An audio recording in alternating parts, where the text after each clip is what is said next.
नमस्कार विद्यार्थियों, विजय education classes में आपका हार्दिक स्वागत है।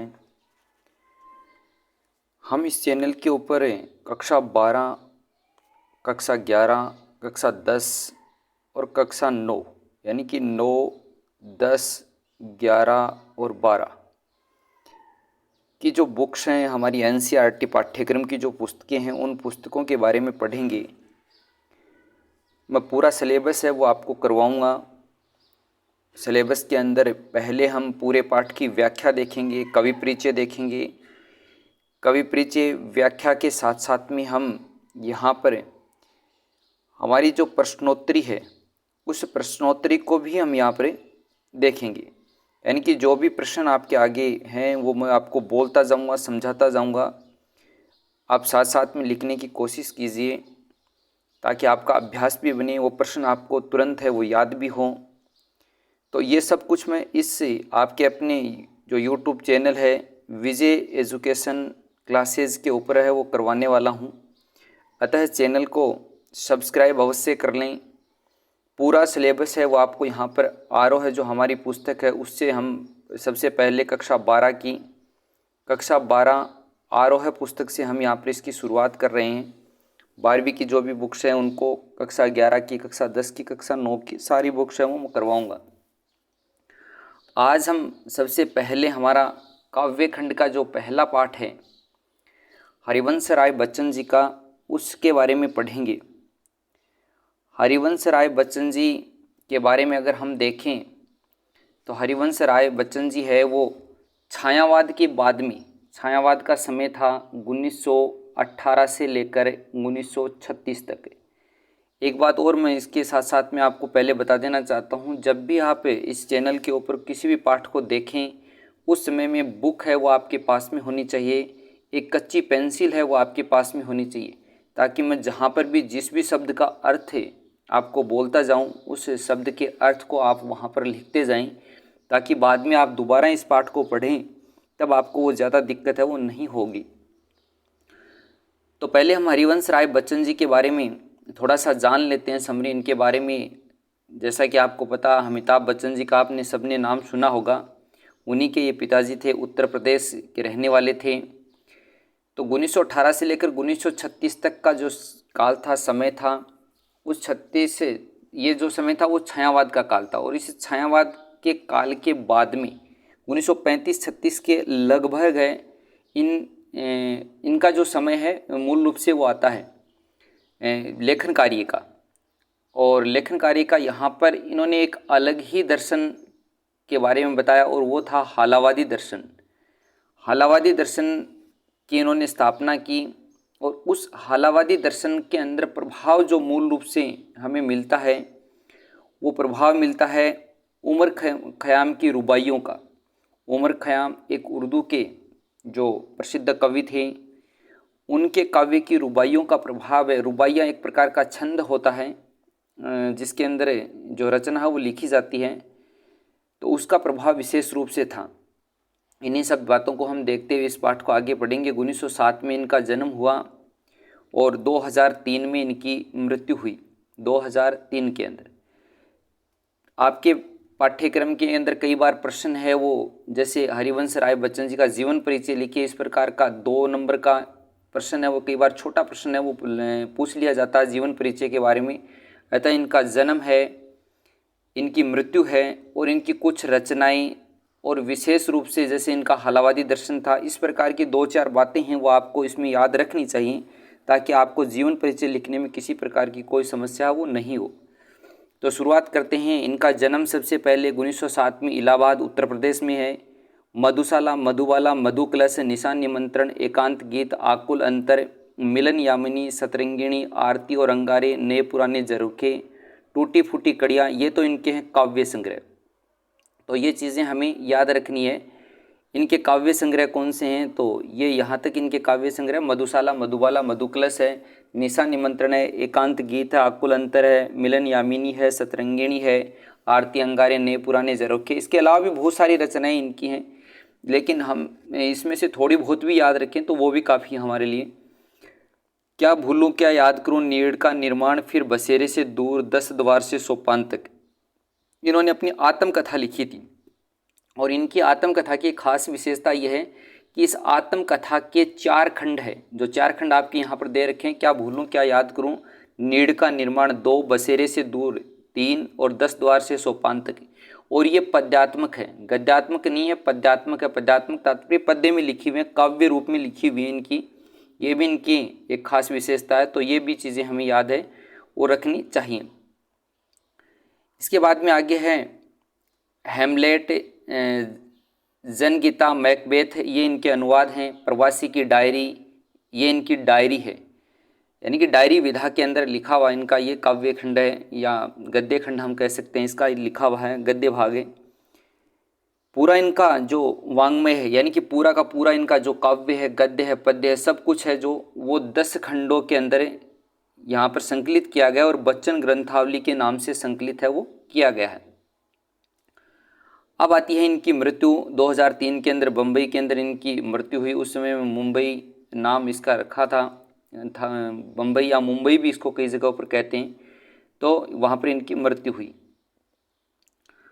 पूर्व चलने के बटोही बाट की पहचान कर ले, ये इनका एक प्रसिद्ध किसी काव्यखंड की उक्ति है। पूर्व चलने के बटोही, यानी कि चलने से पहले है राहगीर, तो अपने रास्ते की पूरी पहचान कर ले। कहने का तात्पर्य है कि जब भी हम आगे बढ़ें तो आगे बढ़ने से पहले सबसे पहले हमें अपने जिस लक्ष्य को हमने देखा है उस लक्ष्य की हमें पूर्ण रूप से पहचान है वो कर लेनी चाहिए।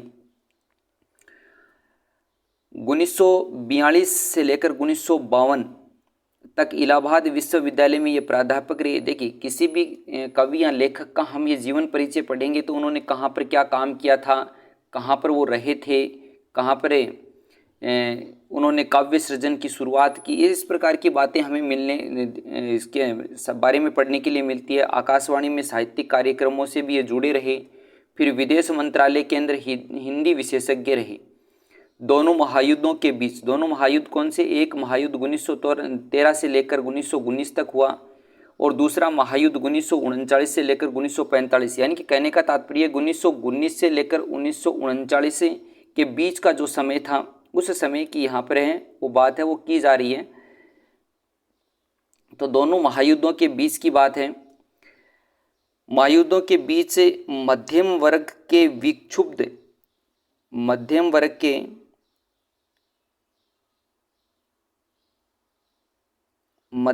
के विक्षुब्ध विकल मन को, अब मध्यम वर्ग के विक्षुब्ध विकल मन कौन सा हुआ, यहाँ पर कहने का तात्पर्य किससे हुआ, मध्यम वर्ग के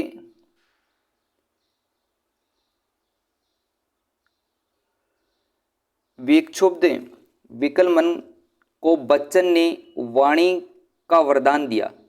कहने का तात्पर्य कि उस समय का ये जो दौर था दोनों महायुद्धों के बीच के अंदर, जो लोग दुखी थे, जो परेशान थे, उन लोगों की परेशानियों को उन्होंने अपने साहित्य में मूल रूप से स्थान दिया। कहने का यहाँ पर तात्पर्य है इन्होंने छायावाद की लाक्षणिक वक्रता की बजाय, देखिए मैंने आपको कहा था कि इनका जो समय था वो समय था छायावाद के बाद का। 1900 हम देखते हैं कि 1918 से लेकर 1936 तक का जो समय था वो छायावाद का समय था और इनकी रचनाओं का जो दौर शुरू हुआ 1935 से, मधुशाला से यहाँ पर इनके जो है वो समय शुरू हुआ।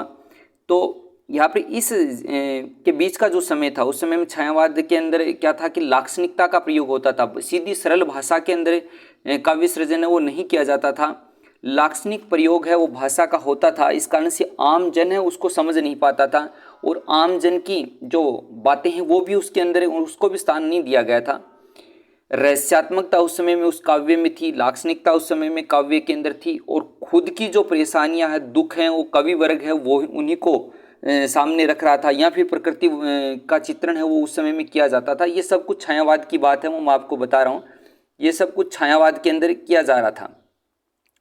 लेकिन इन्होंने सीधी सादी जो भाषा उसका प्रयोग किया और आम जन को अपने साहित्य के अंदर स्थान है वो दिया।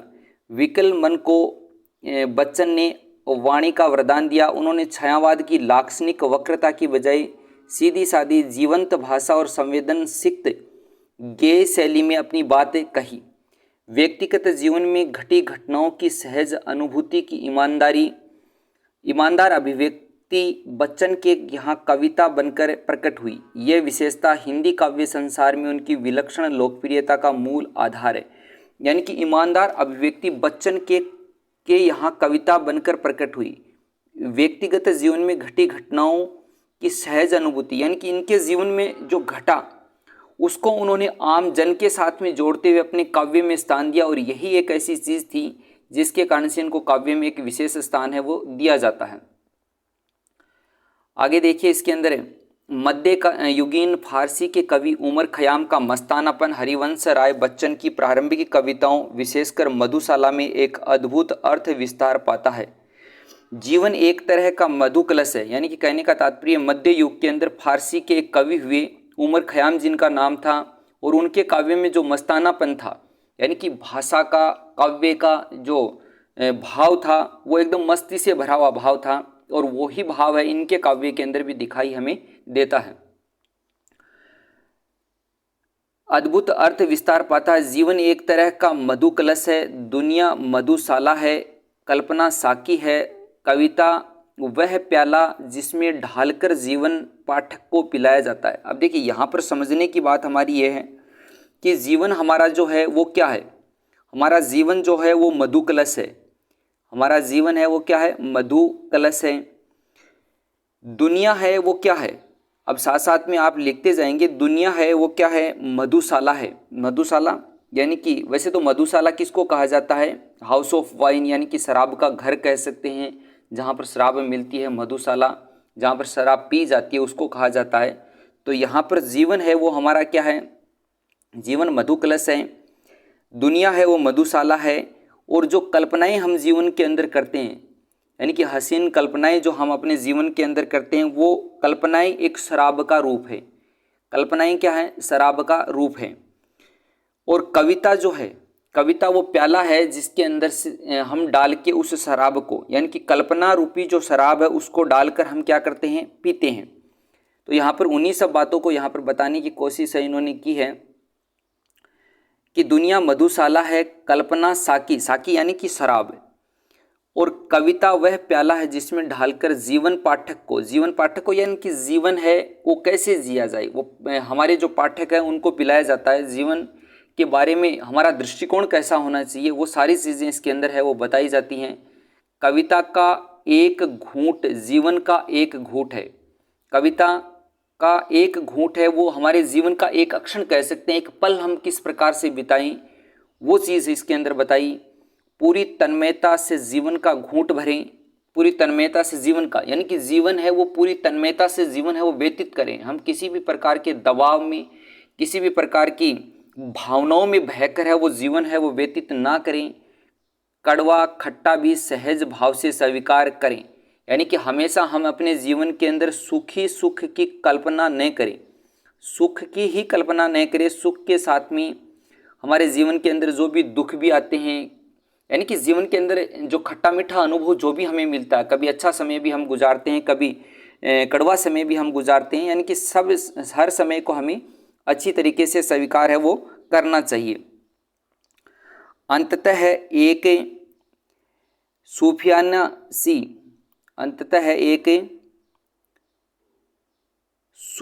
सी बेख्याली मन पर छाएगी। सूफियाना सी यानी कि सूफी कवि, और सूफी कवि कौन से कवि हुआ करते थे, सूफी कवि हैं वो हमारे मध्यकाल के अंदर इस्लाम धर्म से निकली हुई एक अलग काव्य धारा के कवि हुआ करते थे। सूफी जो हमारे संत हुआ करते थे, जैसे कबीर जी वगैरह हैं, इस प्रकार के जो संत थे, वैसे मुस्लिम समुदाय के अंदर मुस्लिमों से निकली हुई एक सूफी काव्य धारा थी, और वो मस्त जीवन व्यतीत करते थे, सांसारिकता से उनका लेना देना कुछ भी नहीं था। तो वैसी ही बेख्याली है मन में छाएगी, यानी कि जीवन है वो आनंदमय हमारा हो जाएगा। एक के बहाने सारी दुनिया से इश्क हो जाएगा। एक के बहाने सारी दुनिया से इश्क तात्पर्य, यानी कि हम एक उस प्रकार के आनंददायी जीवन का पल है वो बिताएंगे।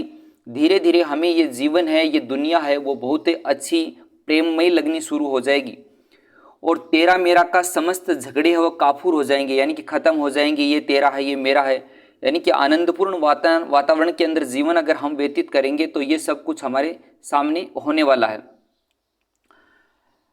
इसे बच्चन का हलावादी दर्शन कहते हैं और यही हलावादी दर्शन है। अब छोटा प्रश्न आपको पूछ सकते हैं एग्जाम के अंदर कि हरिवंश राय बच्चन का हलावादी दर्शन क्या है, तो हम इसके अंदर सीधी सरल सपाट भाषा के अंदर लिखें तो हम ये लिख सकते हैं कि हरिवंश राय बच्चन जी का हलावादी दर्शन वह दर्शन है जिसके अंदर आनंदपूर्ण वातावरण के अंदर रहते हुए हमें पूरी संसार, इस पूरे संपूर्ण संसार के जो कड़वे खट्टे मीठे यानी कि सुख और दुख है, जैसा भी जीवन के अंदर आए उनको सबको आनंद के साथ में अपनाते हुए जीवन व्यतीत करना चाहिए। हर मनुष्य मात्र के साथ में हमें प्रेममय वातावरण से रहना चाहिए और यही उनका यह हलावादी दर्शन है। आगे है कि यह बात ध्यान देने योग्य है कि उनकी युगबोध संबंधी कविताएं जो बाद में लिखी गई उनका मूल्यांकन अभी तक कम ही हुआ। युगबोध संबंधी यानी उस समय के दौर की जो हमें बातें हैं वो उसका ज्ञान हो सके, ऐसी कविताएं जो उन्होंने बाद में लिखी थी उसका मूल्यांकन पूर्ण रूप से अब तक नहीं हो पाया है। बच्चन का कवि रूप सबसे विख्यात है, यानी कि ये हर किसी लेखक या कवि जो होता है उसका एक कवि रूप होता है, एक गद्य रूप होता है, गद्य के रूप में लिखने का रूप होता है। तो ये ज़्यादातर कवि के रूप में पहचाने जाते हैं संसार भर के अंदर। वैसे इन्होंने आत्मकथाएं भी लिखी, कुछ निबंध वगैरह भी लिखे, कहानियां भी इन्होंने लिखी, पर उन्होंने कहानी, नाटक, डायरी आदि के साथ बेहतरीन आत्मकथा भी लिखी जो ईमानदार आत्म स्वीकृति यानी कि उनके हृदय में जो था वही उन्होंने लिखा। प्रांजल शैली के कारण निरंतर पठनीय बनी हुई। प्रांजल शैली कौन सी होती है, यानी कि पानी की तरह साफ सुथरी हो, यानी कि पानी की तरह साफ सुथरी पारदर्शी हो, किसी भी प्रकार के उसमें छल कपट या दिखावे वाली भावना नहीं होती है, वो प्रांजल शैली कहलाती है। इसके बाद में है यहाँ उनकी कविता आत्म परिचय तथा गीत संग्रह निशा निमंत्रण का एक गीत दिया गया है, यानी कि दो रचनाएं हमारी यहाँ पर दी गई हैं उनकी। एक कविता है जिसका नाम आत्म परिचय है और दूसरा निशा निमंत्रण का एक गीत दिया जा रहा है। अपने को जानना दुनिया को जानने से ज़्यादा कठिन है, यानी कि ये तो हमेशा की बात है कि मनुष्य मात्र है वो दूसरों की तरफ अंगुली उठा देता है, दूसरों की तरफ हम कह देते हैं कि देखो वो ये कर रहा है, वो ठीक नहीं कर रहा है, वो ऐसा कर रहा है, उसको ऐसा करना चाहिए। यानी कि हम दूसरों को तो तुरंत जान लेते हैं कि क्या सही है क्या गलत है, लेकिन हम अपने बारे में कभी ये नहीं जान पाते कि हमने क्या सही किया, हमने क्या गलत किया है। समाज से व्यक्ति का नाता खट्टा मीठा होता है। समाज से व्यक्ति का नाता यानी कि समाज में रहते हुए किसी के साथ में वो प्रेम से रहता है, किसी के साथ में झगड़ा करता है, यानी कि किसी से मन मुटाव होता है, किसी से प्रेम से रहता है, यानी कि इस प्रकार का खट्टा मीठा अनुभव उसके जीवन में होता रहता है। जग जीवन से यानी कि इस सांसारिक जीवन से पूरी तरह निरपेक्ष रहना संभव नहीं, यानी कि संसार के अंदर या तो देवता है वो इस समाज से निरपेक्ष रहते हैं, या फिर साधु सन्यासी जिनको किसी भी प्रकार का कोई समाज से लेना देना ही नहीं है वही रह सकता है। तो कहने का तात्पर्य क्या है कि इस सांसारिक जीवन से मनुष्य है वो पूर्ण रूप से कटकर नहीं रह सकता, इस समाज के अंदर उसको रहना ही पड़ेगा। दुनिया अपनी व्यंग्य बाण और शासन प्रशासन से चाहे जितना कष्ट दे, पर दुनिया से कटकर मनुष्य रह भी नहीं पाता। आप देखते ही हो कि समाज के अंदर बहुत सारे लोग हमें तरह तरीके से परेशान करते हैं, बहुत सारे कष्ट देते हैं, लेकिन फिर भी हम समाज को थोड़ी ना छोड़ देते हैं। समाज के अंदर तो रहना ही पड़ता है, समाज के अंदर रहते हैं, उसी से हमारी ज़रूरतें पूरी होती हैं। तो हम समाज से कितना भी है समाज हमें दुख दे, लेकिन हम उससे अलग नहीं रह सकते, क्योंकि उसकी अपनी अस्मिता, अपनी पहचान का उत्स, उसका परिवेश ही उसकी दुनिया है। उसकी अस्मिता, उसकी अपनी पहचान का उत्स, यानी कि उसकी जो पहचान है वो समाज के अंदर एक विशेष पहचान होती है और उसका परिवेश ही उसकी दुनिया है, यानी कि उसके इर्द गिर्द जो कुछ भी घटित होता है वही उसकी दुनिया, और उस अपनी दुनिया से अलग वो कैसे रख सकता है। अपना परिचय देते हुए लगातार दुनिया से अपना परिचय, यानी कि उसके पास में जो भी प्रतिभाएं हैं, जो भी जिस प्रकार का भी हुनर है वो समाज को प्रदान करता है, और समाज के पास में जो हुनर है वह स्वयं प्राप्त करता है। सुख सुविधाएं किसी भी प्रकार की हम कह सकते हैं। अपना परिचय देते हुए लगातार दुनिया से अपनी द्विधात्मक कौन सी है, यानी कि अपने मन में ऊहापोह का भाव चले, यानी कि ये करें वो करें, द्विविधा चलती रहती है, ये सही है ये गलत है, इस प्रकार की द्वंद्व का भाव भी हमारे मन में रहता है कि ये करना हमें सही लग रहा है, ये करना ठीक नहीं लग रहा है, इस प्रकार का द्वंद्व है। ये करें या नहीं करें, ये द्वंद्व होता है, यानी कि मन में किसी भी प्रकार का ऊहा पोहा का भाव जो रहता है का मर्म ही उद्घाटित करता चलता है। और पूरी कविता का सारांश एक पंक्ति में ये बनता है कि दुनिया से मेरा संबंध है वो प्रीति कलह का। प्रीति कलह का तात्पर्य यहाँ पर किससे हुआ? प्रीति कलह का यानी कि प्रीति यानी कि प्रेम, और कलह यानी कि जो दुख कह सकते हैं, कष्ट कठिनाइयाँ का है। यानी कि हम समाज के अंदर रहते हैं, मनुष्य मात्र के बीच में रहते थे, किसी से प्रेम करते हैं, किसी से मनमुटाव हमारा रहता है। मेरा जीवन विरुद्धों का सामंजस्य है, कि मेरा जो जीवन है वो विरुद्धों का सामंजस्य है। विरुद्धों का यानी कि विरोधी जो भाव हैं और जो मेरे पक्ष के भाव हैं, उन दोनों का मिला जुला एक रूप है। उन्मादों में अवसाद, यहाँ पर ये पंक्तियाँ विशेष रूप से हमें ध्यान रखनी है कि उन्मादों में अवसाद, रोदन में राग, रोदन यानी कि दुख, दुख के अंदर भी हमें प्रेम का भाव रखना है। सभी के उन्मादों के अंदर यानी कि जब उत्तेजनाएं होती हैं हमारे जीवन के अंदर, सुख होता है तो उस समय में हम उन्मादित होते हैं, यानी कि एक प्रकार का रोमांचक वातावरण हमारे मन में रहता है। तो उन्मादों में अवसाद, अवसाद यानी कि दुख का भाव भी हमें उस समय में याद रखना चाहिए कि अब हमारे जीवन में सुख है लेकिन कभी दुख भी था और आगे भी दुख आ सकता है, तो वो भी हमें निरंतर याद है, वो रखना चाहिए। शीतल वाणी में आग, यानी कि वाणी हमारी मीठी होनी चाहिए, आनंदमयी होनी चाहिए। सामने वाले के ये नहीं है कि हम कुछ बोलें और सामने वाला उससे हमारी वाणी को सुनकर दुखी हो, ऐसा नहीं। शीतल वाणी यानी कि मीठी भाषा का प्रयोग है वो हमें करना चाहिए, लेकिन उसमें आग भी होनी चाहिए। अब देखिए यहाँ पर ये विरोधाभास अलंकार है। आग से तात्पर्य ये नहीं कि हम झगड़े वाली भाषा बोलें, आग से तात्पर्य है कि हमारा जीवन है वो इस प्रकार का होना चाहिए जिससे विकास की दर है, विकास के पथ पर हम आगे बढ़ सकें। आगे क्रांतिकारी भावना हमारे मन में होनी चाहिए। विरोधों का विरोधाभास मूलक सामंजस्य साधते साधते, इसमें बताया कि विरोधों का विरोधाभास मूलक सामंजस्य साधते साधते ही वह बेखुदी, वह मस्ती, वह दीवानगी व्यक्तित्व में उतर आई है कि दुनिया में हूँ, दुनिया का तलबगार नहीं हूँ। यानी कि कहने का तात्पर्य यहाँ पर हमें अपने जो सिद्धांत हैं, हमें हमारा जो व्यक्तित्व है उस व्यक्तित्व को भी हमें छोड़ नहीं देना चाहिए। हमारे व्यक्तित्व में ऐसा भाव होना चाहिए जिससे कि सामने वाले को ये लगे कि हाँ दुनिया के अंदर तो हम हैं, इस संसार के अंदर तो हम हैं, लेकिन सामने वाला हमसे कोई गलत कार्य करवाए तो भी हम वो करें। ऐसी बात हमारे जीवन में नहीं होनी चाहिए। दुनिया में हूँ लेकिन दुनिया का तलबगार यानी कि गुलाम कह सकते हैं। तलबगार किसको कहते हैं? जो हाजिरी बजाने वाला हो किसी दूसरे की, उसको तलबगार कहा जाता है। कहते हैं कि कोर्ट ने अमुक व्यक्ति को तलब किया यानी कि उसको बुलाया और जैसे कोर्ट कहता वैसे उसको करना पड़ता है। तो तलबगार का तात्पर्य यहाँ पर गुलामी के अर्थ में हम ले सकते हैं इसको। बाजार से गुजरा हूँ, खरीदार नहीं हूँ, यानी कि हम बाजार से गुजरते हैं तो इसका मतलब ये थोड़ी होता है कि हम वहाँ से सामान खरीदेंगे ही। यानी कि इसी प्रकार से इस संसार के अंदर जीवन व्यतीत करते हुए, हाँ मनुष्य जीवन अगर हमें प्राप्त हुआ तो मनुष्यों के बीच में, इस समाज के बीच में ही हमें रहना पड़ेगा। लेकिन ये ज़रूरी नहीं कि हम हर समय समाज की ही बात को सुने, गलत बात हो तो भी उसको सुनते रहें और उसकी हाजिरी समाज की बजाते रहें। ऐसा हमें नहीं करना है, बल्कि हमें अपने जीवन को इस प्रकार से व्यतीत करना है जिसमें हमारे व्यक्तित्व की पहचान भी हो, एक मानवीयता का भाव समाज के अंदर समाज को हम प्रदान कर सकें।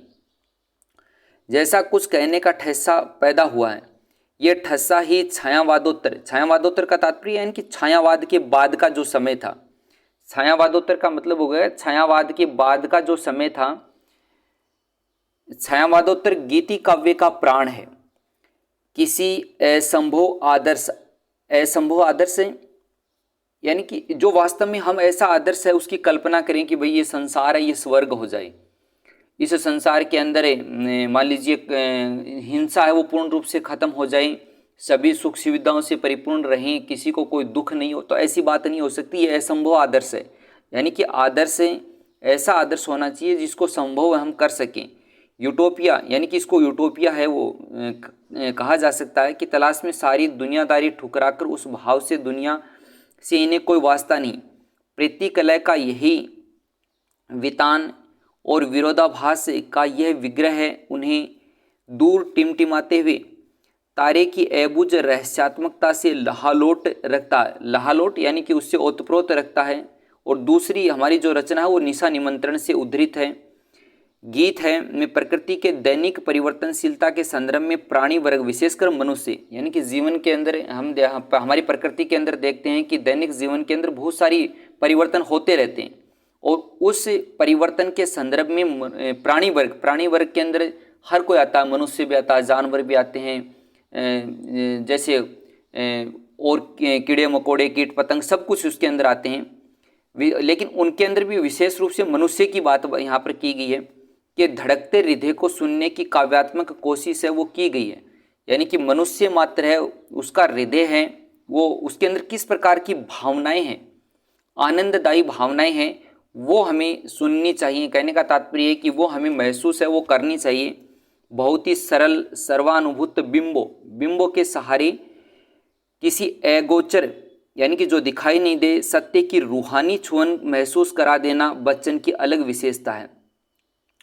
ये बहुत अच्छी बात यहाँ पर बताई गई है। इनके काव्य की विशेषता किस प्रकार की, इनकी भाषा शैली इस प्रकार की है कि अगोचर सत्य यानी कि वो सत्य जो दिखाई नहीं देता, लेकिन रूहानी छुअन वो होती है जिसके अंदर हम ये कह सकते हैं कि एक ऐसा भाव जिसके अंदर हम आनंद के साथ में जीवन को व्यतीत करते जाएं और ऐसा ही आनंददायक जीवन व्यतीत करवाने की भावना है वो इनके काव्य के अंदर, बच्चन जी के काव्य के अंदर दिखाई हमें देती है। ये गीत उसका एक बेहतर नमूना है। किसी प्रिय आलंबन या विषय के भावी साक्षात्कार का आश्वासन ही हमारे प्रयासों के पगों की गति में चंचल तेजी भर सकता है। यानी कि हमें कुछ आशा होती है आगे सामने कि हम जो भी कार्य करते हैं उस कार्य के प्रति एक भावना हमारी, एक आशा हमारी ये होती है। जैसे हम अपने जीवन के अंदर करते हैं कि पढ़ेंगे तो उससे मैं नौकरी लगूंगा, नौकरी लगने से फिर मेरे माता पिता खुश होंगे, मेरे परिवार के सदस्य खुश होंगे, मेरे जीवन के अंदर आगे हमें मुझे सुख मिलेगा। कहने का तात्पर्य कि कोई न कोई एक लक्ष्य हमारे मन में जहन के अंदर होता है और वो लक्ष्य हमें दिखाई देता है और उसी लक्ष्य के कारण से हमारे जीवन के अंदर वो चंचलता है वो हमें दिखाई देती है। अन्यथा हम शिथिलता और फिर जड़ता को प्राप्त होने के अभिषिक्त हो जाते हैं। आपने देखा होगा कि कुछ दंपतियों के जैसे कोई संतान नहीं है तो वो कहते हैं कि हमें जीवन के अंदर क्या करना है, हमें तो अपना पेट ही भरना है, हम किसके लिए करें। हमारे मारवाड़ी के अंदर कई बार कहते हैं कि भाई हम करें तो किसके लिए, जिसके कोई संतान वगैरह नहीं होती है। तो वैसी बात है। कहने का तात्पर्य कि हमारे जीवन के अंदर उसके बाद में एक शिथिलता आ जाती है, हम जीवन जीने के प्रति एक निराशा का भाव हमारे मन में आ जाता है फिर, और हम जड़ता को प्राप्त कर लेते हैं यानी कि क्रम भावना से विहीन हो जाते हैं। गीत इस बड़े सत्य के साथ हैं, समय के गुजरते जाने के एहसास में लक्ष्य प्राप्ति के लिए कुछ कर गुजरने का जज्बा लिए हुए हैं। तो ये इनका जीवन परिचय हो गया। अब अगला इनकी आत्म परिचय नामक जो हमारी रचना है वो शुरू होती है, जिसको हमें ध्यान से देखना है, ध्यान से सुनना है। बहुत साधारण सी रचना है जिसके अंदर लाक्षणिक प्रयोग काफ़ी जगहों पर हुए हैं, बस हमें थोड़ा सा इसको समझना है। ये जो आत्म परिचय हमारी कविता है, इस कविता में कवि ने अपने जीवन जीने की शैली का परिचय दिया है। यानी कि जीवन है वो कैसे, कवि कहता है कि मैंने जिया है और उससे हमें भी ये प्रेरणा दी गई है कि आपको भी अपना जीवन है वो कैसे जीना है, उसी के बारे में यहाँ पर दिया गया है। मैं जग जीवन का भार लिए फिरता हूँ, फिर भी जीवन में प्यार लिए फिरता हूँ। अब दोनों काम एक साथ नहीं हो सकते, जिम्मेदारियाँ भी लें हम, कष्ट भी हम लें और फिर भी प्रेम से। भाई ये तो वही बात हो गई ने, कोई सामने वाला हमारे थप्पड़ मारे और हम ये करें कि आपने तो बहुत अच्छा किया, ऐसा थोड़ी होता है। यानी कि जग जीवन की जिम्मेदारियां, कष्ट वो सहन करें और फिर भी उसके बाद में भी वो प्रेम की भाषा बोलें, तो ऐसा नहीं है। इस कारण से यहाँ पर विरोधाभास अलंकार है, लेकिन यहाँ पर कवि है वो अपने जीवन जीने का तरीका बता रहा है कि मैं जग जीवन यानी कि सांसारिक जीवन का भार यानी कि जिम्मेदारियाँ। अब व्याख्या जब आप करो तो उसके अंदर व्याख्या किस रूप में करनी है, व्याख्या आपको इस रूप में करनी है कि यहाँ पर कवि हमें ये प्रेरणा प्रदान करने की कोशिश कर रहा है कि जिस प्रकार से वह स्वयं जग जीवन यानी कि सांसारिक जीवन का भार यानी कि जिम्मेदारियाँ वहन कर रहा है, उसने जिम्मेदारियाँ ले रखी हैं, लेकिन इन जिम्मेदारियों के होने के बाद, कष्ट वो जीवन में होने के बाद, फिर भी उसके जीवन के अंदर वो हमेशा प्रेममय वातावरण है वो हर किसी को प्रदान करता है। जीवन में खुशियाँ हैं, प्यार है, प्रेम है, वो बांटता रहता है। आगे दूसरी पंक्ति इसके अंदर है, कर दिया किसी ने झनकरित जिनको छूकर मैं सांसों के दो तार लिए फिरता हूँ। यानी कि मेरे जीवन के सांसों के तार हैं। अब दो तार से तात्पर्य यहाँ पर वैसे नहीं है, हमारे जीवन से तात्पर्य सांसों के तार हैं। कर दिया किसी ने झनकरित जिनको छूकर यानी कि किसी अज्ञात प्रियतम की यहाँ पर बात बताई है। अब यहाँ पर कवि ने ये स्पष्ट नहीं किया कि वो अज्ञात उसकी प्रियतमा कौन है, की ओर इशारा उन्होंने किया है। कहने का तात्पर्य वो उसकी माता भी हो सकती है, अगर प्रियतमा का भाव अगर हम ले तो उसकी पत्नी हो सकती है। यानी कि कोई न कोई ऐसा आदर्श व्यक्ति, एक आदर्श स्त्री उसके जीवन के अंदर है जिसने उसके जीवन को झंकृत कर दिया यानी कि एक ऐसा भाव जिसके अंदर वो तड़फ है, वो आगे जीवन जीने की है, उसके मन में पैदा हो गई।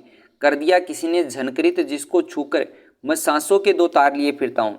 यानी कि वीणा रूपी जीवन की सांसों रूपी तार, अगर हम इसको कहें तो हम कह सकते हैं यहाँ पर वीणा रूपी जीवन के सांसों रूपी तार हैं, उसको किसी ने हिला दिया, झनकृत कर दिया, उनको बजा दिया। आगे दूसरा इनका पद है, मैं सने सुरा का पान किया करता हूँ, मैं जग का कभी न ध्यान किया करता हूँ। सने सुरा यानी कि प्रेम रूपी शराब। प्रेम, सुरा का अर्थ क्या होता है? शराब, और सने क्या होता है? प्रेम, यानी कि प्रेम रूपी शराब का पान किया करता हूँ। कहने का तात्पर्य है कि मैं हमेशा अपने जीवन के अंदर प्रेम को ही अपनाता हूँ, यानी कि प्यार की भाषा ही बोलता हूँ, प्यार को ही अपनाता हूँ। मैं कभी न जग का ध्यान किया करता हूँ, और ये कार्य करने के समय में मुझे इस संसार का कोई ध्यान नहीं रहता। संसार मुझे अच्छा बताए कोई दिक्कत नहीं, संसार मुझे बुरा बताए तो कोई दिक्कत नहीं। यानी कि संसार मेरे बारे में कोई भी कुछ भी सोचे, ये समाज कुछ भी सोचे, इससे हमें एक प्रेरणा ये मिलती है कि हम जो भी कार्य करें उस अगर वो कार्य एक मानवीयता से के भाव से परिपूर्ण है तो ऐसे समय में हमें किसी का भी कोई ध्यान नहीं करना चाहिए कि समाज हमारे बारे में क्या कह रहा है, लोग हमारे बारे में क्या कह रहे हैं, अपने आस पड़ोस वाले हमारे बारे में क्या करें। अच्छा काम हो तब हमें करना चाहिए। उस समय में इस संसार का कोई, इस समाज का, इस मनुष्य जाति का कोई ध्यान उसको नहीं करना चाहिए।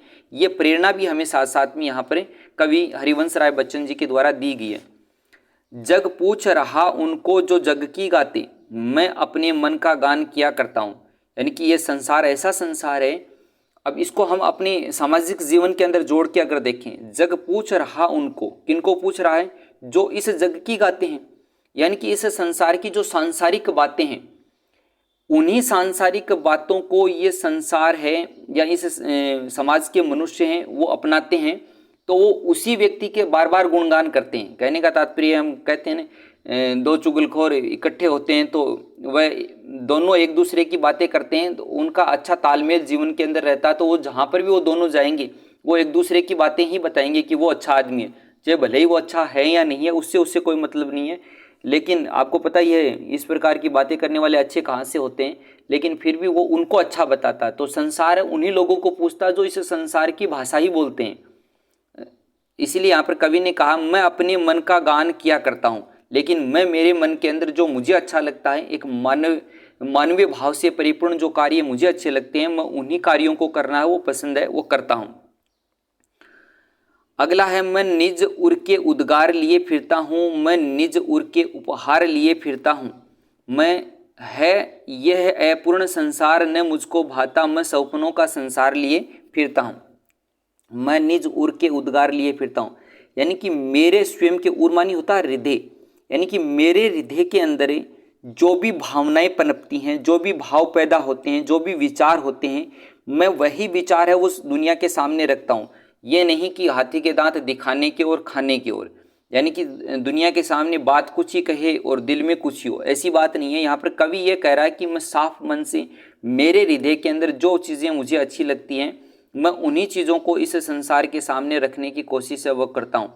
मैं निज उर के उपहार, अब उपहार है वो क्या करते हैं? हमें खुशी प्रदान करते हैं। यहाँ पर कवि उपहार के माध्यम से ये लाक्षणिक प्रयोग इस रूप में किया है कि मैं निज उर के, यानी कि मेरे हृदय के अंदर जो भी अच्छी भावनाएं होती हैं, जो भी कैसे कार्य जिससे इस संसार को, इस मानव मात्र को, इस समाज को है फायदा हो, प्राप्त हो, जिससे खुशियाँ है वो मिले, उपहार हमें क्या प्रदान करते हैं? खुशियाँ। तो यहाँ पर कवि भी यही कह रहा है कि मैं खुशियाँ है वो बांटता फिरता हूँ। आगे है, है यह अपूर्ण संसार न मुझको भाता, कि ये संसार है वो अपूर्ण है, यानी कि पूर्ण नहीं है। यानी कि कवि ये सोच रहा है कि एक मनुष्य होने के नाते लोगों की जो भावनाएं हैं वो मानवीय भावनाएं किस प्रकार की होनी चाहिए और उसी के अनुसार उसको कार्य करना चाहिए। उस हिसाब से ये संसार है ये पूरा नहीं है। मैं सौपनों का संसार लिए फिरता हूँ। अब सौपनों का संसार लिए फिरने से तात्पर्य यानी कि कवि के मन में ये कहीं न कहीं भाव है, ये कल्पनाएं वो करता है कि ये संसार ऐसा हो जिसके अंदर किसी को कोई दुख नहीं हो, चारों तरफ है वो राम राज्य की स्थापना हो, हर कोई हर एक दूसरे की सहायता करने वाला हो, कोई किसी को दुख प्रदान करने वाला नहीं हो। यानी कि ऐसा संसार है वो बसाने की कोशिश है, कवि अपने मन के अंदर करता है, ऐसी कल्पनाएं वो अपने मन के अंदर करता है। आगे है, मैं जला हृदय में अग्नि दहा करता हूँ।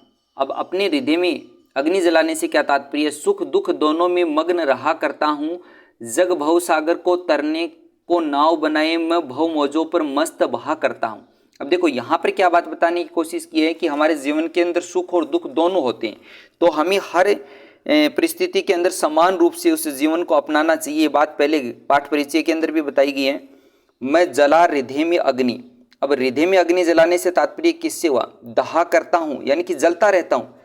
यानी कि इस संसार के अंदर जो मैं ऐसे कार्य देखता हूँ जो एक मानवीयता के नाते नहीं होने चाहिए, जैसे हिंसा का भाव देखता हूँ, ये सारी चीज़ें मैं जब देखता हूँ तो मेरे हृदय में एक जलन सी पैदा होती है, एक दुख मुझे होता है, और उस दुख के कारण से मैं अंदर ही अंदर अपने आप को जलाता रहता हूँ। यानी कि कहने का तात्पर्य यहाँ पर ये हुआ कि कवि है ऐसे भावों को देखकर क्या होता है? दुखी होता है।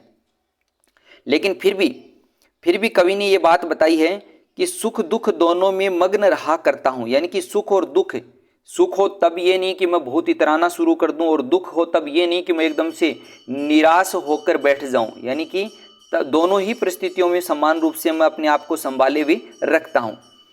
जग भव सागर तरने को नाव बनाए, यानी कि ये संसार ऐसा है। अब यहाँ पर देखिए, ये संसार ऐसा है भव सागर, यानी कि सांसारिक जीवन या इस संसार रूपी समुद्र। भव मीन्स होता है संसार, भव मीन्स क्या होता है? संसार, और सागर मीन्स समुद्र होता है। यानी कि ये सागर रूपी ये जो संसार है को तरने के लिए यानी कि इससे पार जाने के लिए नाव बनाए। नाव बनाने से तात्पर्य यहाँ पर लाक्षणिक प्रयोग है। नाव बनाने से तात्पर्य यानी कि दो रूपों में इसको हम ले सकते हैं। एक रूप में हम ये ले सकते हैं कि कुछ लोग इस संसार के अंदर जीवन जीने के लिए क्या करते हैं? सुख सुविधाओं को जोड़ते जाते हैं। एक अर्थ में तो इसको ये ले सकते हैं कि संसार के अंदर अच्छे मकान बनाए, अच्छी गाड़ी है, अच्छे एसी कूलर सब कुछ है वो अपने पास में रखे। कहने का तात्पर्य है कि सांसारिक सुखों को वो जोड़ते जाते हैं। और दूसरा अर्थ यहाँ पर एक अर्थ और भी इसका लिया जा सकता है कि तरने को नाव बनाए, यानी कि इस संसार से मोक्ष प्राप्त करने के लिए कवि का यहाँ पर कहने का तात्पर्य है कि मोक्ष प्राप्ति हेतु मनुष्य क्या करता है? जैसे पूजा पाठ करता है, मंदिरों के अंदर जाता है, दान दक्षिणा करता है, ये सारे के सारे कार्य हैं वो करता रहता है ताकि वह इस संसार से क्या पा जाए? विरक्ति पा जाए, इस संसार से मोक्ष प्राप्त है वो कर जाए। यानी कि वो साधन जुटाता रहता है। लेकिन अब हम भगवान के सामने खड़े हो जाएं, हाथ जोड़कर आरती करते रहें, लेकिन साथ साथ में ये भी विचार चलता रहे कि हम किसको परेशान करें, किसको नहीं करें। कहने का आशय ये है कि ऐसे साधनों को कवि कह रहा है कि नहीं अपनाना चाहिए। मैं भव मौजों पर मस्त बहा करता हूँ, लेकिन कवि ये कह रहा है कि मैं इस संसार के अंदर जो आनंददायक पल मुझे प्राप्त होते हैं मैं उनको जीवन के अंदर जीते हुए हमेशा मस्त है वो अपने जीवन के अंदर बना रहता हूँ। किसी को परेशान न करते हुए मेरे जीवन के अंदर जो भी घटित हो रहा है उन चीज़ों से ही मैं अपने आप को मस्त रखता हूँ। अगला है, मैं यौवन का उन्माद लिए फिरता हूँ, उन्मादों में अवसाद लिए फिरता हूँ, जो मुझको बाहर हंसा रुलाती भीतरे मैं हाय किसी की याद लिए फिरता हूँ। अब देखो ये बात शुरुआत के अंदर भी आई थी, कर दिया झनकरित किसी ने, यानी कि इनके जीवन के अंदर किसी न किसी एक ऐसे स्त्री पात्र का योगदान है जिसकी याद के अंदर कवि है वो बार बार है वो दुखी है वो होता है।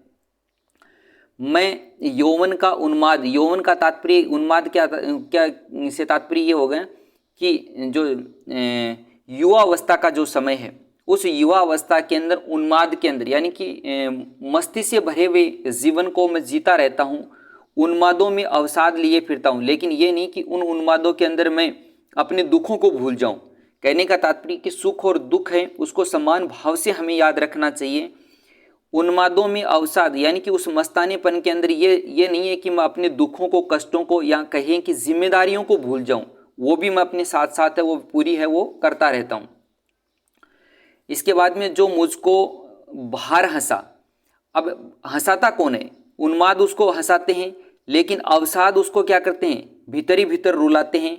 जो मुझको बाहर हंसा यानी कि उन्माद है वो उनको बाहर हंसाता है, सुख है वो उनको बाहर हंसते हुए दिखाता है, लेकिन वो अवसाद, दुख, कष्ट हैं वो उसे बार बार अंदर है वो रुलाते हैं, वो रहते हैं।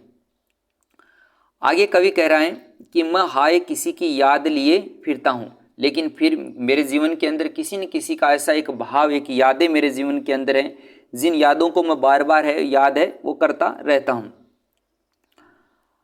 अगला इनका है, कर यत्न मिटे सब सत्य किसी ने जाना, कर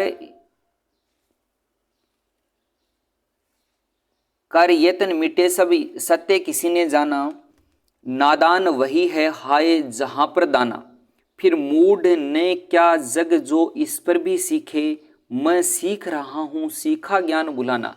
कर यत्न यानी कि तू प्रयत्न कर, मिटे सब सत्य किसी ने जाना, यानी कि यहाँ पर देखिए थोड़ा सा इसमें समझने की कोशिश है। कर यत्न मिटे सब यानी कि प्रयास कर करके, कर यत्न ये इतना अलग अर्थ हमें समझ रहा, प्रयास कर करके मिटे सब यानी कि इस संसार के अंदर बहुत सारे लोग हैं उनका जीवन है वो खत्म हो गया, यानी कि हम प्रयास करते रहते हैं, प्रयास करते रहते हैं, सुख सुविधाएं जोड़ते रहते हैं, हम अपने बच्चों के लिए ये कर दें, बच्चों के लिए ये कर दें, इस प्रकार से हम प्रयत्न करते रहते हैं, और ये प्रयत्न करते करते ही हम क्या हो जाते हैं? भगवान के प्यारे हो जाते हैं। मिटे सबसे तात्पर्य यानी कि मृत्यु हो जाती है।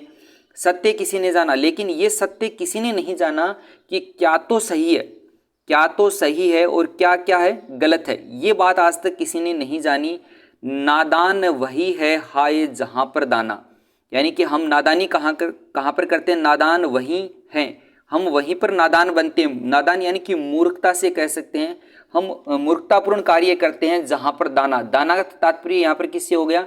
यानी कि सुख सुविधा से। लाक्षणिक प्रयोग के अंदर देखें तो यहाँ पर ये हो गया कि सुख सुविधाएं जहां पर हमें दिखाई देती हैं वहां पर हम अपने आप को भूल जाते हैं, जीवन को भूल जाते हैं और नादान बन बैठते हैं, मूर्ख बन बैठते हैं। फिर मूढ़ ने क्या जग जो इस पर भी सीखे, कवि कह रहा है कि इसके बाद में भी मैं इस संसार को क्या मूढ़ नहीं कहूँ, मूर्ख नहीं कहूँ क्या? फिर मूढ़ ने क्या जग यानी कि ये संसार उसके बाद में भी क्या मूढ़ नहीं है, मूर्ख नहीं है, जो इस पर भी सीखे, यानी कि ये सब कुछ होने के बाद में, यानी कि हर किसी को पता है मैं कुछ भी जोड़ लूँ, कितनी भी सुख सुविधाएं साधन जो चीज़ें हैं वो मेरे लिए सुख की साधन है वो जोड़ता रहूँ, लेकिन अंततः मुझे मृत्यु तो प्राप्त होनी है। इस कारण से मैं बुरे कर्म न करके अच्छे कार्य करूं ताकि जीवन के अंदर लोग हैं मुझे क्या समझे, मेरी मृत्यु के बाद में मुझे आदर और सम्मान से याद करें।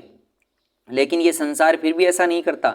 तो इसका मतलब है ये हुआ, कवि ये महोदय ये कह रहे हैं कि इसका मतलब ये संसार क्या है? मूर्ख है, जो इस पर भी नहीं सीखता कि मृत्यु तो होनी ही है। मैं सीख रहा हूँ सीखा ज्ञान बुलाना, यानी कि मैं तो वो सीख रहा हूँ जो मैंने इस समाज से बुरी बातें जो सीखी हैं। यहाँ पर देखिए कवि कहना क्या चाहता है? मैं सीख रहा हूँ, लेकिन कवि कह रहा मैं क्या सीख रहा हूँ? सीखा ज्ञान बुलाना। मैंने जो ज्ञान सीख लिया इस समाज के अंदर, जो अपने स्वार्थ से परिपूर्ण जो बातों को, विचारों को अपनाना सीख लिया है, उन स्वार्थ से परिपूर्ण या दूसरों को कष्ट देने वाले जो विचार मैंने प्राप्त कर लिए उनको भूलने की बात है वो मैं सीख रहा हूँ। यहाँ पर कहने का तात्पर्य यहाँ पर कवि का ये है, मैं और ओवर जग ओवर कहाँ का नाता, मैं बना बना कितने जग रोज मिटाता, जग जिस पृथ्वी पर जोड़ा करता वैभव, वैभव यानी कि सुख सुविधाएं जोड़ता रहता है, मैं प्रतिपग यानी कि प्रत्येक कदम पर उस पृथ्वी को ठुकराता। कौन सी पृथ्वी को? जिसमें मनुष्य है वो अपनी सुख सुविधाएं है वो जोड़ने में ही लगा रहता है। अब हम पूरे इसको भाव को देखें, मैं और यानी कि मैं तो अलग ही हूँ, और तथा यहाँ पर क्या हो गया? तथा जग और ये संसार अलग ही है। जग और देखिए ये और है वो तथा है बीच के अंदर, मैं और यानी कि मैं, मेरे विचार अलग ही हैं, और तथा जग और ये संसार है, इसके विचार अलग ही, यानी कि इस संसार के विचार है वो स्वार्थ से परिपूर्ण है। यहाँ पर कहने का तात्पर्य, और मेरे विचार जो हैं वो इस समाज को, इस मनुष्य जाति को एक प्रेमपूर्ण वातावरण प्रदान करने का है। कहाँ का नाता, कि इस संसार का और मेरा कोई नाता नहीं है, कोई तालमेल नहीं है, यानी कि इस संसार के लोगों के विचार वो अलग तरीके के हैं, मेरे जो विचार हैं वो अलग तरीके के हैं। मैं बना बना कितने जग रोज मिटाता। अब जग बना बना मिटाने से तात्पर्य कवि अपनी लेखनी के माध्यम से ऐसी कल्पनाएं करता है। कहने का तात्पर्य है कि मैं बना बना कितने जग रोज मिटाता, यानी कि कवि महोदय हरिवंश राय बच्चन जी ये कहते हैं कि मैं अपनी लेखनी के माध्यम से ऐसी कल्पनाएं वो जीवन के अंदर रखता हूँ जिसके अंदर कोई मनुष्य मात्र है, किसी को परेशान नहीं करे, कोई कष्ट प्रदान नहीं करे। इस संसार के अंदर चारों तरफ सुखी सुख हों, सभी एक दूसरे से सौहार्दपूर्ण भाव से रहें। तो मैं ऐसी कल्पनाएं रोज करता हूँ, ऐसे संसार है वो रोज बनाता रहता हूँ, यानी कि ऐसे जीवन की वो कल्पना है वो करता रहता हूँ। जग जिस पृथ्वी पर जोड़ा करता वैभव, कि ये संसार है, इस पृथ्वी के ऊपर जग, जग से तात्पर्य यहाँ पर इस पृथ्वी पर रहने वाले मनुष्य मात्र से हम ले सकते हैं कि इस पृथ्वी पर वह वैभव, वैभव से तात्पर्य किससे हो गया, यानी कि सुख सुविधाएं जोड़ने में लगा रहता है। देखिए मनुष्य को साधारणतः है तन ढकने के लिए कपड़ा, पेट भरने के लिए खाना है और सर छुपाने के लिए छत है, यानी कि रोटी कपड़ा और मकान जैसी मूलभूत आवश्यकताएं पूरी होनी चाहिए। लेकिन मनुष्य है वो अपनी खुद की ये सब कुछ आवश्यकताएं पूरी करने के बाद में भी अपनी आगे की पीढ़ियों के लिए वैभव है, यानी कि सुख की चीज़ें वो जोड़ता रहता है। लेकिन कवि महोदय यहाँ पर ये कह रहे हैं कि मैं इन चीज़ों के अंदर विश्वास नहीं करता, मैं प्रतिपक्ष से उस पृथ्वी को ठुकराता कि इस प्रकार की विचार रखने वाले लोगों से मैं अपने आप को दूरी रखता हूँ, उनको ठुकराता रहता हूँ। यानी कि कहने का तात्पर्य कि मैं इन सुख सुविधाओं को आगे जीवन के अंदर मुझे सुख ही प्राप्त करने की ऐसी भावनाओं से ओतप्रोत होकर मैं जीवन है वो व्यतीत है वो नहीं करता हूँ। आगे है, मैं निज रोदन में राग लिए फिरता हूँ, शीतल वाणी में आग लिए फिरता हूँ, हो जिस पर भूपों के प्रासाद निछावर, मैं वह खंडर का भाग लिए फिरता हूँ। मैं निज रोदन में राग लिए फिरता हूँ, यानी कि अपने जो दुख हैं, अपने जो कष्ट हैं, उन कष्टों को झेलते हुए भी राग, राग तात्पर्य यानी कि प्रेम का भाव रखता हूँ। अब हम बहुत दुखी और उस समय में हमें कोई कुछ कहे तो हम क्या करते हैं, उसके ऊपर गुस्सा करते हैं।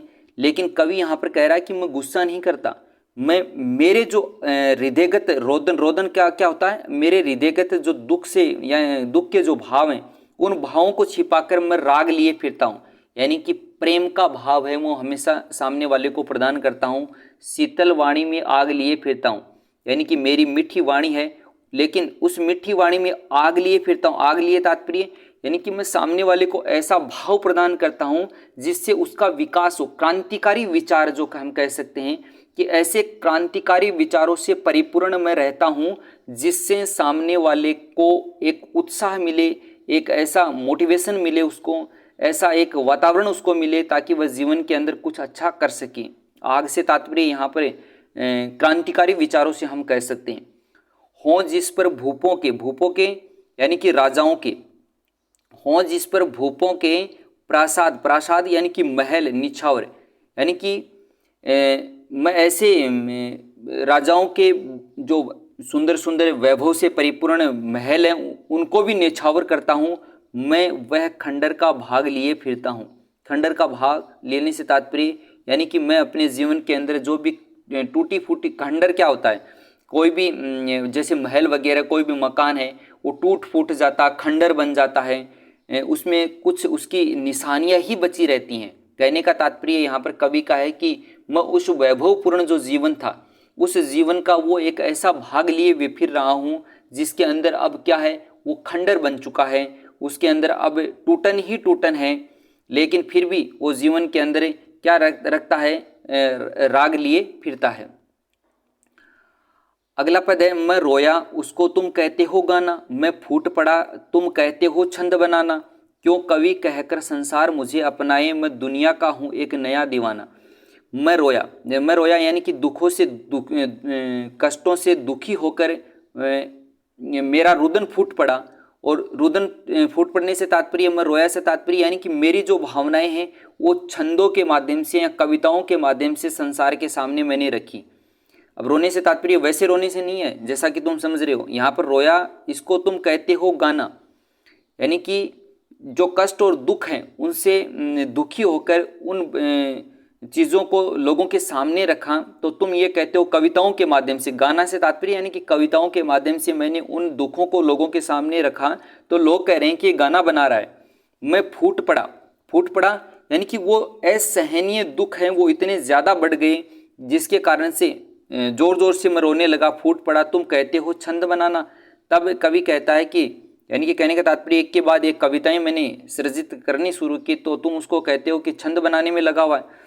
क्यों कवि कहकर संसार मुझे अपनाए, ये संसार मुझे बार बार कवि कहकर क्यों अपना रहा है। मैं दुनिया का हूँ एक नया दीवाना, मैं तो इस दुनिया का एक ऐसा नया दीवाना हूँ जिसके अंदर चारों तरफ है वो प्रेम ही बांटता हुआ फिर रहा हूँ। मैं दुनिया का हूँ एक नया दीवाना, मैं एक नए प्रकार का दीवाना हूँ इस संसार का, जिसके अंदर मैं स्वयं के सब कुछ भावों को भूल जाता हूँ, अपने सुखों को भूल जाता हूँ, अपने जीवन को भूल जाता हूँ, अपनों को भूल जाता हूँ और इस संसार को ही अपना जीवन है वो पूरा का पूरा अर्पित करता हूँ। इस संसार के ऊपर ही अपना पूरा जीवन है वो न्योछावर करता हूँ। मैं एक ऐसा दीवाना हूँ। अगला है, मैं दीवानों का वेश लिए फिरता हूँ, मैं मादकता निशेष लिए फिरता हूँ, जिसको सुनकर जग झूम झुके लहराए, मैं मस्ती का संदेश लिए फिरता हूँ। बहुत अच्छी बात यहाँ पर कवि ने बताई है, मैं दीवानों का वेश। अब दीवाने होते हैं वो किस प्रकार के होते हैं? दीवानों से तात्पर्य जिनको अपनी सुध बुध नहीं रहती है, यानी कि वो सामने वाले के लिए अपना सर्वस्व न्यौछावर करने के लिए तत्पर रहते हैं। कवि भी यहाँ पर एक प्रकार का वैसा ही दीवाना है जो इस संसार भर को सुख प्रदान करने के लिए, एक आनंद और सुखी जीवन है वो प्रदान करने के लिए, अपना सब कुछ न्यौछावर करने के लिए तत्पर है। मैं दीवानों का ऐसा ही वेश उसने धारण कर रखा है। मैं मादकता निशेष लिए फिरता हूँ, और ऐसे समय में मादकता निशेष लिए फिरता हूँ यानी कि ऐसा जीवन मेरा होने के बाद में भी वो मस्ती से भरा हुआ वातावरण है वो मैं मेरे साथ में हमेशा वो रखता हूँ, जिसको सुनकर जग झूमे। और ये मादकता से परिपूर्ण जो मेरे जो विचार हैं उन विचारों को सुनकर ये संसार ये झूम उठता। हम झूमते कब हैं? जब हम एकदम से आनंदित होते हैं। ये यहाँ पर पेड़ के एक बिंब के माध्यम से बताया है उन्होंने। वर्षा वगैरह होती है उस समय में पेड़ हैं वो लहलहाने शुरू हो जाते हैं, झुकने शुरू हो जाते हैं, झूमने, ऐसे लगता है जैसे पत्तियां वगैरह सब वो पेड़ है वो एक प्रकार से नाच रहा है।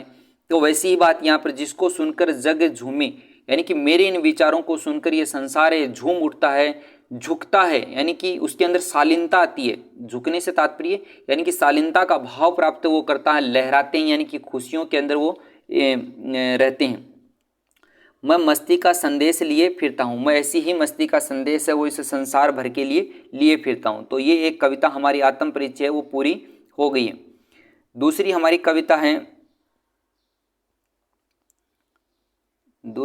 कविता है दिन जल्दी जल्दी ढलता है। ये कविता हमारी एक दूसरी और है, और ये कविता है वो किससे ली गई है? निशा निमंत्रण इनका जो काव्य संग्रह है उससे ये ली गई है। इस कविता के अंदर अगर आप देखें तो वैदर्भी रीति और माधुर्य गुण है। इसके अंदर कौन सा माधुर्य गुण है? ये जब व्याख्याएं तुम करोगे तब आपको इसकी जरूरत पड़ेगी। शीर्षक को छोड़कर पूरी इस कविता के अंदर अभिधा सप्तशती है। या अभिधा सप्तशती वहाँ पर होती है जहाँ पर जो बात का सीधा सीधा सा अर्थ है वो लगाया जाता है। कहीं कहीं पर चाक्षुष बिंब है या दृश्य बिंब है, उनका प्रयोग है वो हुआ है। साधारण सी कविता हमें समझनी है बस इसको। हो जाए ने पथ में रात कहीं, हम कहीं रास्ते रास्ते जा रहे हैं और उस समय में हमको ये लगता है कि भाई रास्ते के अंदर ही कहीं बीच में हमें रात न हो जाए, इसलिए हम क्या करते हैं, ये बात जब हमारे मन में आती है कि रात होने वाली है और हमारा रास्ता मान लीजिए 2 किलोमीटर 3 किलोमीटर 10 किलोमीटर दूर पड़ा है, तो हमारे मन में क्या आती है? एक चंचलता आती है। हम तेज गति से कदम है वो आगे बढ़ाते हैं। और वैसी ही बात हमारे जीवन के अंदर है। हो जाए न पथ में रात कहीं, मंजिल भी तो है दूर नहीं। देखिए यहाँ पर बहुत अच्छी बात है कवि ने कही है कि हम अंतिम समय में जाकर अपने मन में शिथिलता ले आएं, अपने जीवन के अंदर शिथिलता ले आएं, जड़ता ले आएं, तो ये ठीक नहीं है। जब लक्ष्य हमारे एकदम से नज़दीक हो, अब जैसे आप 12वीं क्लास के अंदर हो तो आपको पता है कि 12वीं के अंदर अगर अच्छे नंबर बने तो आगे आपके जीवन के अंदर बहुत सारे स्कोप है वो बनने वाले हैं। तो ऐसे समय के अंदर हम 11वीं तक खूब अच्छी तरीके से पढ़े और अब अंतिम समय के अंदर हम बहुत ही आलसी बन जाएं, तो ये बात ठीक नहीं है। हो जाए न पथ में रात कहीं, मंजिल भी तो है दूर नहीं। मंजिल यानी कि लक्ष्य, कि अब तो लक्ष्य भी कोई बहुत ज़्यादा दूर नहीं है, यह सोच। और जब ये हमारे मन में एक विचार आता है कि लक्ष्य बहुत नज़दीक है, मंजिल हमारी जो है वो बहुत ही नज़दीक है, तो ऐसे समय में चाहे हमारे मन में कितनी भी थकान हो, हमें शारीरिक मानसिक रूप से कैसी भी थकान क्यों न हो, लेकिन हम फिर भी क्या करते हैं, जल्दी जल्दी कदम है वो बढ़ाते हैं। ये सोच थका दिन का पंथी, पंथी यानी कि राहगीर भी जल्दी जल्दी चलता है, ये सोचकर कि रात होने वाली है और लक्ष्य भी दूर नहीं है। अब मान लीजिए आपको जाना है, उस लक्ष्य जिस गांव में जाना है वहाँ की दूरी है वो 5 किलोमीटर की है और रात होने वाली है, लेकिन आपको ये पता है कि अब तो 5 ही किलोमीटर जगह की और बची है, तो हम जल्दी जल्दी पहुँच जाते हैं। हाँ, ये बात अलग है कि रात होने वाली है और वो दूरी हमसे वहाँ से 50 किलोमीटर दूर है, पता है हमें इतनी दूर नहीं पहुँच सकते, इस कारण से हम अपना कोई दूसरा आशियाना वहाँ पर ढूंढने की कोशिश करते हैं रात भर रात है वो काटने के लिए। लेकिन जब हमें ये पता है कि बहुत ही नज़दीक है लक्ष्य हमारा, तब ये सोच थका दिन का पंथी, यानी कि पूरे दिन भर चलने के कारण से वो थका हुआ है, लेकिन फिर भी वो क्या करता है, जल्दी जल्दी चलता है। दिन जल्दी जल्दी ढलता है, एक तरफ दिन है वो जल्दी जल्दी ढल रहा है, यानी कि शाम होने वाली है, रात होने वाली है। दूसरी तरफ वो राहगीर भी ये सोचता है कि मेरा लक्ष्य है वो नज़दीक है, अंधेरा होने से पहले पहले मैं वहाँ तक पहुँच जाऊँ। इस कारण से उस थकान के बावजूद भी वो वहाँ तक पहुँचने की तत्परता वो दिखाता है। ठीक वैसी ही बात यहाँ पर अगर हम इसको भावार्थ रूप में लें, इसको लाक्षणिक रूप में इसका जो अर्थ है वो ग्रहण करें, तो हम क्या कह सकते हैं कि जब लक्ष्य हमारा बहुत नज़दीक हो तो ऐसे समय में हमें निराशा को त्याग करें, हमें आलसीपन को त्याग करें, थोड़ी और भी ज़्यादा जो कष्ट है उनको सहन करके भी हमें उस लक्ष्य के प्रति पूर्ण रूप से अपने आप को झोंक देना चाहिए। ये यहाँ पर कवि है वो कहना चाहता है। बच्चे प्रत्याशा में होंगे, यानी कि आशा के बदले में जो आशा होती है उसको प्रत्याशा कहते हैं। यानी कि बच्चे हैं वो इस आशा में हैं कि उसकी माँ है या उसके पिता हैं, जो भी है यहाँ पर जिसका भी वर्णन आ रहा है, बच्चे प्रत्याशा में होंगे। यहाँ पर तात्पर्य एक चिड़िया के बच्चों से लिया गया है। नीड़ों से झांक रहे होंगे। नीड़ क्या होते हैं, नीड़ यानी कि घर, उनके घोंसले जो होते हैं, जैसा कि यहाँ पर आप देखोगे ऊपर चित्र के अंदर भी दे रखा है, नीड़ों से झांक रहे होंगे, यानी कि वो अपने घोंसलों से बाहर निकल के देख रहे हैं कि उनकी माँ है वो आने वाली है, उनके लिए कुछ न कुछ लाने वाली है। यह ध्यान पैरों में चिड़ियों के भरता कितनी चंचलता। अब देखिए यहाँ पर उस चिड़िया के हृदय में भी, उस चिड़िया के मन में भी कहीं न कहीं एक भाव होता है कि उसके बच्चे हैं वो उसकी आशा देख रहे हैं, और उस आशा के देख रहे हैं बच्चे। यही भाव जब उस चिड़िया के मन में आता है तब वह चिड़िया अपने पैरों को और भी तेज गति से क्या करती है, चलाना शुरू है वो करती है। यह ध्यान पैरों में चिड़ियों के भरता कितनी चंचलता, दिन जल्दी जल्दी है ढलता। आगे है, मुझसे मिलने को कौन विकल। यहाँ पर कवि है वो अपनी भावनाएं प्रकट कर रहा है, यानी कि उसके जीवन के अंदर जिस एक पात्र का विशेष रूप से जो योगदान था वह पात्र उसके जीवन में नहीं रहा। इस कारण से उसके मन में कहीं न कहीं एक जड़ता आ गई, एक निराशा का भाव यहाँ पर आ गया।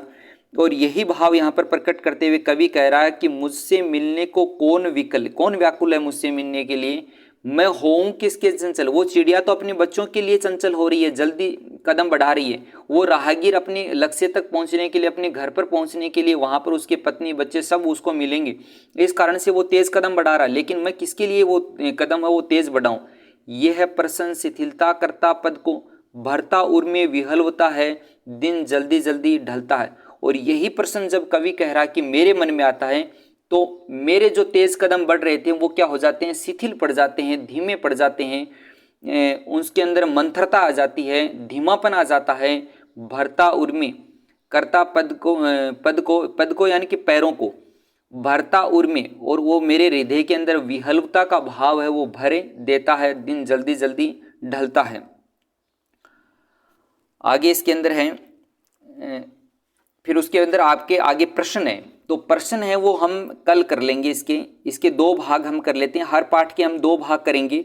एक भाग के अंदर हम क्या करेंगे, उसके परिचय को और उसकी जो व्याख्याएं हैं वो सारा का सारा हम हल करेंगे, और दूसरे भाग में मोटे मोटे जो प्रश्न हैं उनको मैं बता दूंगा, और अगला पाठ भी अगर थोड़ा बहुत हुआ तो उसको भी करवाएंगे। लेकिन मेरा ये मानना है कि दो पाठ, एक पाठ के दो पार्ट हम कर लेते हैं। एक के अंदर उसकी व्याख्या, उसका जीवन, लेखक का, कवि का जीवन परिचय वो हम पढ़ते जाएंगे, और दूसरे भाग में उसके प्रश्न हैं वो मैं आपको बोलता रहूँगा, आप उसको सुनते रहना और लिखते रहना, साथ साथ में अपनी कॉपी है वो रखना। तो इसके लिए आज के लिए बस इतना ही। विजय एजुकेशन क्लासेस को आप चैनल को अपने को सब्सक्राइब अवश्य कर लें। पूरी किताब है वो मैं करवाने वाला हूँ। व्याकरण के जो टॉपिक हैं वो मैं करवाने वाला हूँ, यानी कि एनसीईआरटी का जो भी पाठ्यक्रम है, जो भी आरबीएसई बोर्ड के अंदर है, बिहार बोर्ड, यूपी बोर्ड के अंदर, जिस बोर्ड के अंदर भी जिस प्रकार का भी जो सिलेबस है वो आता है वो पूरा करवाने की वो कोशिश मैं करूँगा। इस कारण से इस चैनल को सब्सक्राइब अवश्य कर लें। आज के लिए बस इतना ही, बाकी बाद में।